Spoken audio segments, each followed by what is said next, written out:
C'est l'histoire d'un incroyable accident de moto qui a bien failli tourner au drame. Nous sommes à la Palmyre, près de Royan, sur la côte sauvage. C'est là que vit et s'entraîne Jean-François, un jeune champion de bodyboard. Nous sommes le 2 octobre 2007, le jeune homme de 25 ans à l'époque vient de surfer quelques vagues. Il enfourche alors sa moto après avoir pris soin de sangler sa planche sous son bras. Sur ma moto, en fait, je portais ma planche sanglée en fait, sous mon bras, avec un coup de vent ou même si elle bouge un peu, oui, ça peut être dangereux, oui, donc c'est pas à faire, quoi. Et oui, ce jour-là, sur le trajet qui le ramène chez lui, au niveau d'un virage en S, Jean-François, peut-être trop sûr de lui, s'écarte un peu de sa voie. Une voiture arrive en sens inverse. Il est trop tard pour rectifier sa trajectoire. La moto percute de plein fouet le véhicule.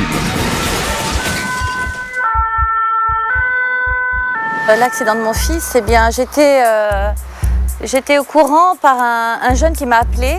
Il devait être à environ 14h30 et en me disant qu'il avait eu un très grave accident. Jean-François est retombé 13 mètres plus loin dans la terre, à seulement 1 mètre du bitume, à quelques centimètres près, et ses chances de survie auraient été encore plus réduites. 20 minutes après, les pompiers arrivent. Lorsque j'ai eu l'impact,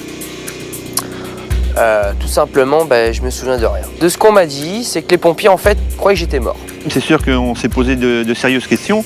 Même le médecin qui est arrivé, médecin sapeur-pompier, lui aussi était inquiet. Il a fait appel à une équipe médicale du SAMU, avec un véhicule SMUR, pour pouvoir renforcer les actes médicaux. Le jeune homme a beaucoup perdu de sang, plus de 2 litres. Aussi incroyable que cela puisse paraître, 5 minutes de plus et il perdait toutes ses fonctions vitales. J'ai perdu, on m'a dit, à peu près 2,5 litres de sang, ce qui n'est pas loin de quelques centaines de millilitres pour ensuite après perdre au niveau moteur, au niveau cérébral et au niveau physique, quoi. Donc ça aussi, ça s'est joué vraiment à pas grand chose, à un verre de sang entre guillemets. Sévèrement blessé, il faut donc le transférer d'urgence par hélicoptère à l'hôpital pour les premiers soins. Le bras donc avant-bras cassé, les poumons enfoncés, 3 lobes à droite, un lobe à gauche, 3 ligaments touchés, le fémur cassé, de multiples coupures de verre sur mes 2 jambes, le sexte touché, où on a cru qu'on devait me sacrifier une testicule. Inconscient, il passera plusieurs heures sur la table d'opération entre les mains du chirurgien. Il est resté à peu près plus d'1 heure à 1 heure et demie pour juste enlever les bouts de verre. Et ensuite, il a passé à peu près plus d'1 heure pour mettre les clous, les vis, et donc finir un peu le travail, entre guillemets. Donc l'opération, paraît-il, durait entre 3 et 4 heures. Chose comme ça. Il est 1 heure du matin et dernier miracle. Malgré l'importance de ses blessures, Jean-François se réveille avec toute sa tête, sans aucun traumatisme cérébral. Un vrai miracle pour les médecins. Jean-François est sauvé. Lorsque je me suis réveillé donc, sur mon lit d'hôpital, je ne me suis pas souvenu de l'accident. Donc, je me suis demandé qu'est-ce qui m'était arrivé en fait.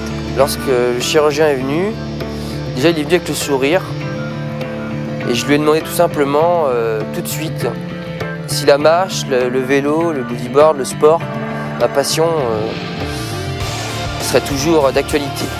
Et ce qu'il m'a dit tout de suite, c'est tu t'en es tiré et t'inquiète pas, ça va aller.